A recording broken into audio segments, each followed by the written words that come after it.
আমাদের কখন প্রতিবাদ করা উচিত? কোনো অঘটন হওয়ার আগে না কোনো অঘটন হওয়ার পরে? কালকে আমি একটা পাড়া দিয়ে যাচ্ছিলাম। একটা বাচ্চা খেলছিল। দেখলাম একটা লোক আসলো, এসে বাচ্চাটাকে বলছে, "এরকম খেলতে নেই, ওরকম খেলে" বলে বল দিয়ে খেলতে লাগলো। তারপর দেখলাম বাচ্চাটাকে ১ম এ হাত ধরলো। তারপর বলছে, "এরকম বল মারো, ওরকম বল মারো।" তারপরে আস্তে, আস্তে দেখি চটকাচ্ছে।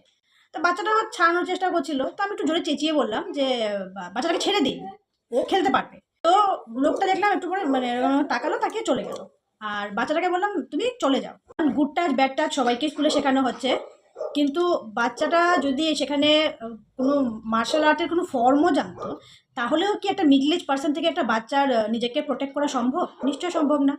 ওই সময় আমার যেটা ঠিক মনে হয়েছে আমি সেটাই করেছি। তাই আমি সবাইকে রিকোয়েস্ট করব, বিকৃতি মানসিকতার সাথে যুদ্ধ আমরা করতে পারবো না। নিজের বাচ্চা হোক কি অন্যের বাচ্চা হোক, সবাইকেই প্রোটেক্ট করা অথবা সবাইকেই সেফে রাখার দায়িত্ব কিন্তু আমাদেরই। তাই দরকার এটা যে কিছু হওয়ার আগে সেটাকে আটকানো। তাই আমি সবাই